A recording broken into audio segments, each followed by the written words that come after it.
यादव, क्या ट्रंप पर हमला अमेरिकी सरकार की एजेंसियों की साजिश थी? 1 मिनट तक शूटर छत पर रेंगता रहा, लेकिन पुलिस ने यह देखा क्यों नहीं? आखिर 15 मीटर की रेंज में फायरिंग में फेल होने वाले लड़के ने 400 मीटर दूर ट्रंप पर निशाना कैसे साध लिया? क्या किसी ने एक लड़के को ट्रंप पर हमले के लिए ट्रेन किया था? यह सवाल इसलिए क्योंकि अब अमेरिकी फोर्स में काम करने वाले कई लेवल 1 के स्नाइपर का दावा है कि ट्रंप पर हमला हुआ नहीं, बल्कि अमेरिकी एजेंसी ने ही करवाया है। क्या चुनाव से पहले बड़ी खूनी साजिश की गई थी? रिपोर्ट देखिए। His crimes is what they've done over 4 years in hiding.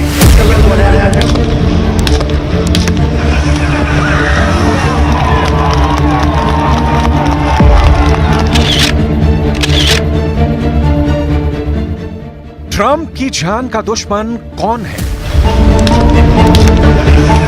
20 साल के शूटर को किसने दिया था हमले का ऑर्डर? ट्रंप पर फायर करने वाले शूटर के इरादे क्या थे? ये तमाम सवाल हैं जिनके जवाब अभी तक नहीं मिले हैं, लेकिन ट्रंप पर हमला करने वाले थॉमस क्रुक्स को लेकर अमेरिका में जो थ्योरी चल रही है वो चौंकाने वाली है। वहां इसे लेकर पूर्व सैनिकों ने अपनी ही सरकार को कटघरे में खड़ा कर दिया है। Take a look what happened. 17 साल तक अमेरिकी सेना में रहे अलेक्जेंडर का दावा हैरान करने वाला है। अलेक्जेंडर 14 साल तक अमेरिकी फोर्स के स्पेशल ऑप्स में रहे और स्नाइपर टीम का भी हिस्सा रहे। उनके मुताबिक इतनी आसानी से अमेरिका के पूर्व राष्ट्रपति को निशाना बनाना बिना मदद के नहीं हो सकता है। अमेरिकी सरकार ने कहा कि इस हमले को घरेलू आतंकी हमले के तौर पर देखा जा रहा है और आतंकरोधी और अपराध यूनिट साथ काम कर रही हैं, जिससे पता किया जा सके कि हमले का मकसद क्या था। लेकिन ट्रंप समर्थकों और पूर्व अमेरिकी सैनिकों ने जिस तरह से ट्रंप की सुरक्षा व्यवस्था पर सवाल उठाए हैं, उससे यह आशंका बढ़ रही है कि आखिर ट्रंप को शिकार बनाने के लिए क्या अमेरिकी एजेंसी ने साजिश की थी? अमेरिकी फोर्स में कई साल तक लेवल 1 स्नाइपर रहे मैथ्यू मर्फी ने भी इसी तरह का दावा किया है। President Donald Trump yesterday, without a doubt in my mind, was a planned and coordinated attack on the president inside our government, our local agency or police force. Trump समर्थकों का तो यहां तक दावा है कि जिस वक्त ट्रंप का भाषण चल रहा था, वहां कुछ लोगों ने शूटर को छत पर रेंगते देखा और पुलिस को भी इसकी जानकारी दी गई। ये गोली चलने से 5 मिनट पहले का वीडियो बताया जा रहा है, जिसमें देखा जा सकता है कि एक लड़का छत पर रेंगते हुए आगे बढ़ रहा है। There are teams from the Secret Service that go out days, if not weeks, if not months, before the president will ever be at that spot. And they do a site security assessment. And they do that with the local police forces and agencies to ensure that every potential security threat or vulnerability is secured and, of course, protected against. वहीं Trump पर हुए इस हमले के बाद America में राष्ट्रपति चुनाव से वहां के लोगों ने जोड़ना शुरू कर दिया है, जिस पर राष्ट्रपति जो बाइडेन को यहां तक कहना पड़ा कि लोग इस बारे में अपनी थ्योरी ना बनाएं, सुरक्षा एजेंसियों को अपना काम करने दें।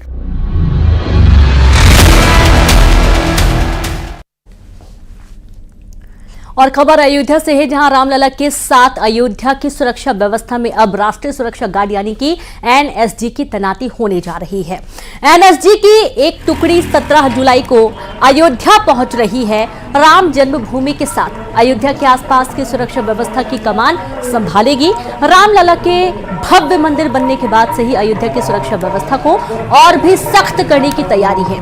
अयोध्या में 3500 से ज्यादा सीसीटीवी लगाए गए हैं और इसके अलावा येलो जोन और नया घाट क्षेत्र में कंट्रोल रूम बनाया गया है। कुछ नहीं है, अभी एनएसजी की टीम मालूम हुआ है 17 तारीख को आने वाली है। वो आएगी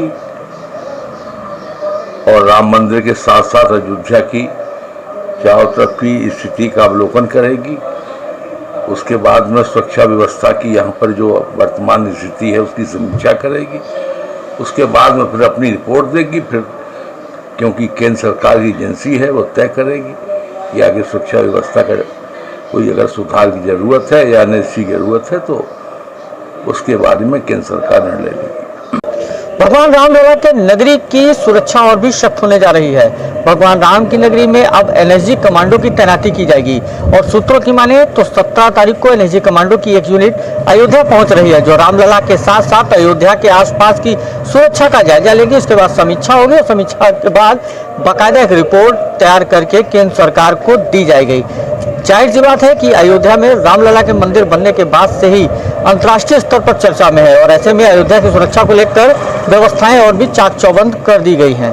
फिलहाल अयोध्या की सुरक्षा में आरपीएफ, सीआरपीएफ और इसके साथ पीएससी के साथ साथ उत्तर प्रदेश पुलिस और उत्तर प्रदेश के नवगठित सुरक्षा दस्ता एसएसएफ की तैनाती है।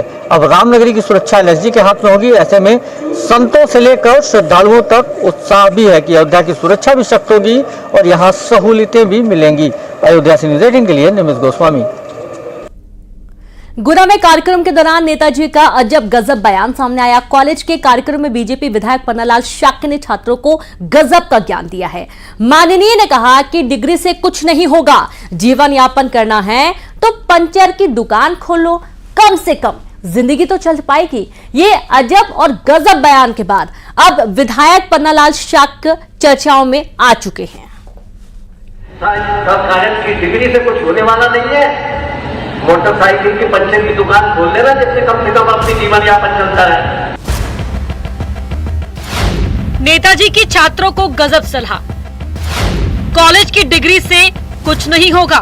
ये साइंस की डिग्री से कुछ होने वाला नहीं है। पंचर की दुकान खोल लो, मोटरसाइकिल की पंचर की दुकान खोल लेना, जिससे कम से कम अपनी जीवन यापन चलता है। पंचर की दुकान से चलेगी जिंदगी। ये बयान गुना से बीजेपी विधायक पन्नालाल शाक्य का है।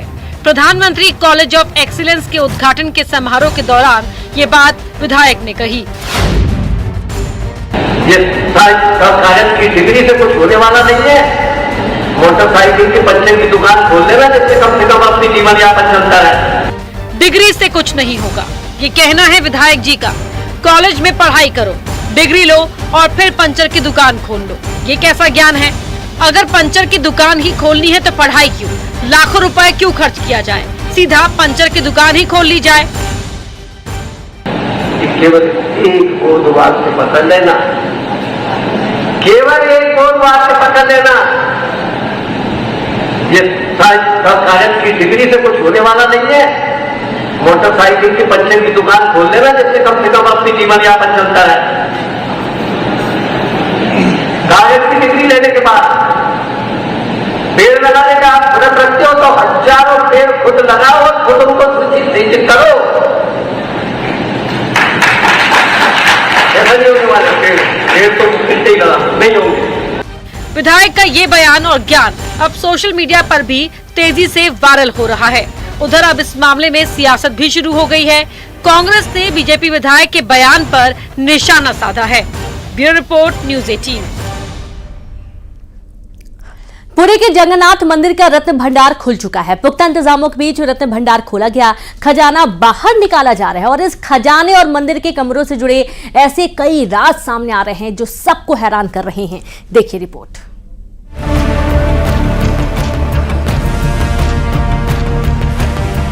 पुरी के जगन्नाथ मंदिर का रत्न भंडार खुल चुका है। 46 साल बाद फिर से उन दरवाजों को खोल दिया गया जिसके पीछे रखा था बेशकीमती खजाना। ऐसा कहा जाता है कि जगन्नाथ मंदिर के रत्न भंडार और खजाने की रक्षा सांप करते हैं और रत्न भंडार से अजीबोगरीब आवाजें सुनाई देती हैं। सांपों की बात को लेकर प्रशासन की टीम भी अलर्ट थी। जिस वक्त खजाने के कमरों को खोला जा रहा था तो मौके पर सांप पकड़ने वालों की टीम भी मौजूद थी ताकि किसी भी परिस्थिति से निपटा जा सके, लेकिन ऐसा कुछ नहीं हुआ। अंदर कोई सांप नहीं मिला। रत्न भंडार के 2 कमरे हैं, भीतर भंडार और बाहरी भंडार। बाहरी खजाने में भगवान जगन्नाथ के सोने से बने मुकुट, सोने के 3 हार हैं, जिनमें से हर का वजन 120 तोला है। रिपोर्ट में भगवान जगन्नाथ और बलभद्र के सोने से बने श्रीभुजा और श्री पयार का भी जिक्र किया गया है। जो खजाना भीतर यानी कि अंदर के कक्ष में था, उसमें करीब 74 सोने के आभूषण हैं, जिनमें से हर का वजन 100 तोले से ज्यादा है। सोने, हीरे, मूंगा और मोतियों से बनी प्लेटें हैं। इसके अलावा 140 से ज्यादा चांदी के आभूषण भी खजाने में रखे हुए हैं। इस खजाने को रखने के लिए सागवान की लकड़ी के बने 6 संदूक मंदिर में लाए गए हैं। इन संदूकों की खास बात यह है कि इनमें अंदर की ओर पीतल की परत लगाई गई है ताकि खजाने को किसी तरह का कोई नुकसान ना हो। अब यहाँ मिले खजाने की गिनती की जाएगी। हम आपको बताते हैं कि इस बेशकीमती खजाने की सूची कैसे बनाई जाएगी। सबसे पहले संदूकों में रखे सारे सामान गिने जाएंगे, फिर उनका वजन तौला जाएगा ताकि इनकी कीमत का सही अंदाजा लगाया जा सके। फिर एक एक्सपर्ट की टीम ये पता लगाने की कोशिश करेगी कि खजाने के सामान को कब बनाया गया था, इनके निर्माण का वक्त क्या था। इसके बाद ज्वेलर्स खजाने की वैल्यूएशन करेंगे। इस सारे सामान की डिजिटल लिस्ट भी तैयार की जाएगी। यानी खजाने को लेकर ऐसे कई राज हैं जो अभी सामने आने बाकी हैं। Bureau report, news 18। बच्चों में बढ़ते मोटापे को लेकर कई हैरान करने वाली रिपोर्ट सामने आई हैं जो बता रही हैं कि देश में करीब 9% बच्चे मोटापे का शिकार हो चुके हैं। रिपोर्ट देखिए।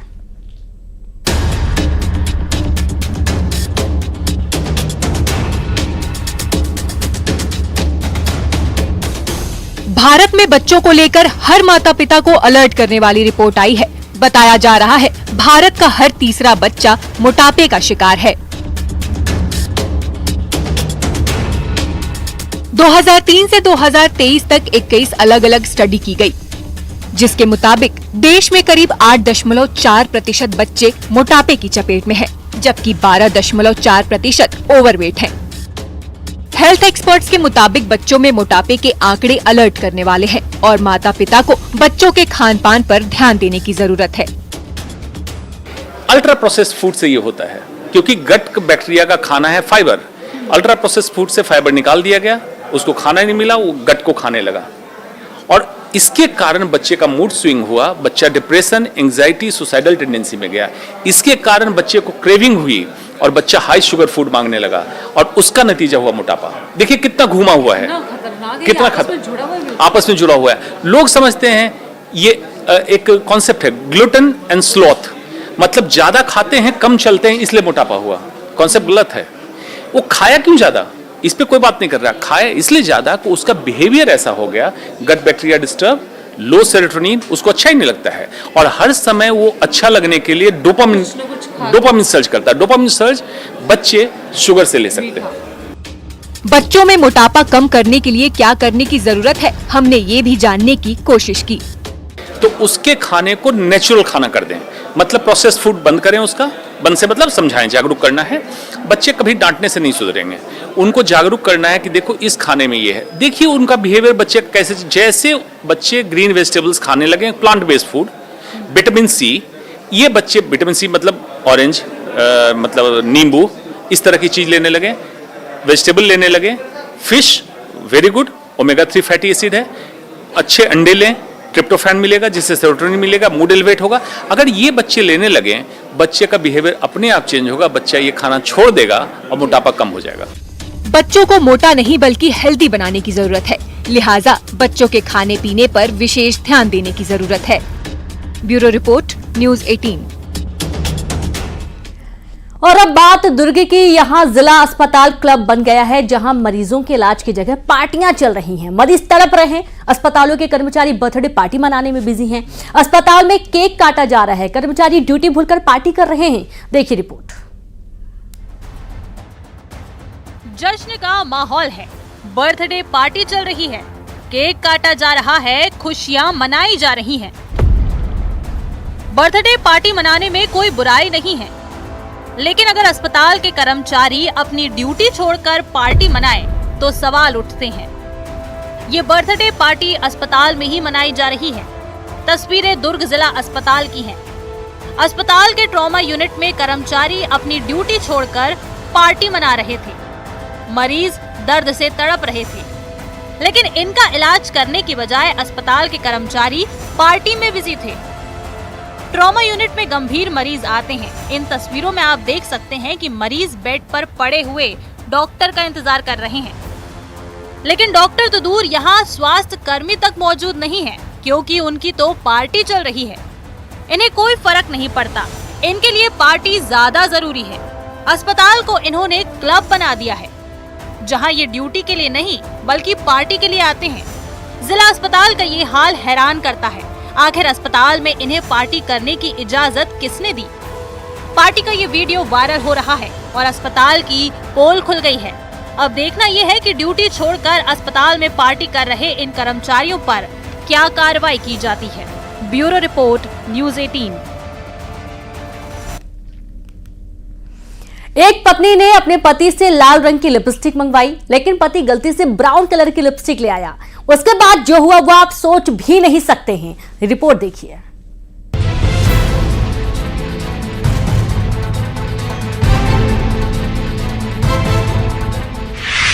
लिपस्टिक का रंग बन गया पति पत्नी के बीच महासंग्राम की वजह।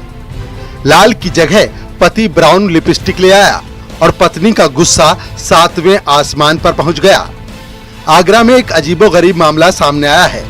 यहाँ एक पत्नी ने अपने पति से उसके लिए लाल रंग की लिपस्टिक लाने को कहा था। पति ने पत्नी का कहा माना और उसके लिए लिपस्टिक ले भी आया, लेकिन जैसे ही पत्नी ने लिपस्टिक देखी वो गुस्सा हो गई, क्योंकि पति गलती से लाल की जगह ब्राउन रंग की लिपस्टिक ले आया था। पत्नी पति से लड़ाई करने लगी। वो ऐसी नाराज हुई कि उसने अपने भाई को फोन करके बुला लिया। वो अपने भाई के साथ पुलिस में शिकायत दर्ज करवाने भी पहुंच गई। पत्नी ने पति के खिलाफ दहेज उत्पीड़न के आरोप भी लगाए और कहा कि उसका पति उसके लिए लाल रंग की लिपस्टिक नहीं लाया। पति का कहना ये था कि सर, मेरी वाइफ ने मुझसे रेड कलर की एक लिपस्टिक मंगवाई थी, तो मैं गलती से ब्राउन कलर की लेके आ गया था। उसको लेके इसने झगड़ा किया मेरे से, और मैंने इसको बोला भी था कि मैं दूसरे दिन दूसरी रेड कलर की लेके आ जाऊंगा। फिर भी इसने मेरे से झगड़ा किया कि 50 रुपये की लिपस्टिक थी, मैंने इसको भी यूज कर ले और उसको भी कर ले। तो फिर भी इसने झगड़ा किया, बोले कि तुमने पैसा खर्च किया है। पुलिस ने मामला परामर्श केंद्र में ट्रांसफर कर दिया। दोनों पति पत्नी को परामर्श केंद्र ले जाया गया, जहां काउंसलर्स ने दोनों को कई घंटे तक समझाया, जिसके बाद पत्नी का गुस्सा शांत हुआ। इस लड़की की 2023 में ही शादी हुई थी। वो मथुरा की रहने वाली है और उसका पति आगरा में रहता है। पहले वो पति को छोड़कर अपने मायके मथुरा चली गई थी, लेकिन जब पुलिस ने उन्हें आगरा में परामर्श केंद्र जाने को कहा तो वापस आगरा आई। फिलहाल दोनों के बीच मामला शांत हो चुका है। आगरा में एक बार फिर से पति पत्नी के विवाद की अनोखी वजह सामने आई है। पुलिस के बाद जब पति पत्नी का ये विवाद पहुंचा तो वह भी माथा पकड़ने पर मजबूर हो गए। हालांकि पुलिस ने अब इस पूरे मामले को परिवार परामर्श केंद्र में ट्रांसफर किया तो काउंसलर्स ने पति और पत्नी दोनों को बुलाया। जब बात की तो पत्नी ने आरोप लगाया कि उसने अपने पति से लाल रंग की लिपस्टिक मंगाई थी, लेकिन पति मैरून रंग की लेकर आया। हालांकि इतना ही नहीं, पति ने अपनी पत्नी से कहा भी कि वह लाल रंग की लिपस्टिक बाद में ला देगा, लेकिन पत्नी को मैरून नहीं बल्कि लाल चाहिए थी और उसी समय पर चाहिए थी। बात बिगड़ती चली गई, पत्नी अपने मायके आ गई।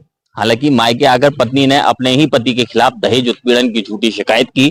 पुलिस ने मामला परिवार परामर्श केंद्र में ट्रांसफर किया। काउंसलर्स ने जब दोनों को बुलाया तो पत्नी और पति दोनों को समझाने का प्रयास किया। अब दोनों का समझौता करा दिया गया है और दोनों अपने घर चले गए हैं। जिस तरह लिपस्टिक के रंग को लेकर इस पति पत्नी के बीच मामला पुलिस तक जा पहुंचा, उसे सुनकर सब हैरान हैं।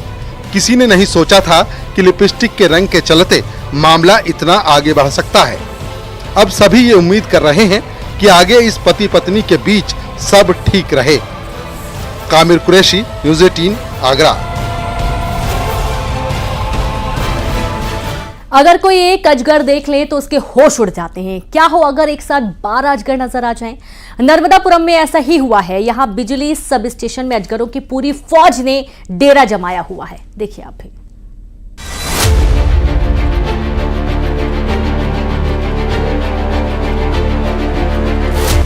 अजगर हैं ये, या यूं कहें अजगरों का पूरा कुनबा है ये।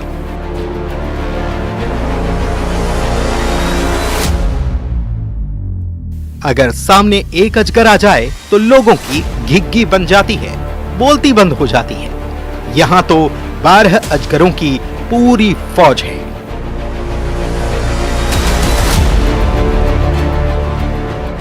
ये तस्वीरें किसी जंगल या जू की नहीं, बिजली सब स्टेशन की है।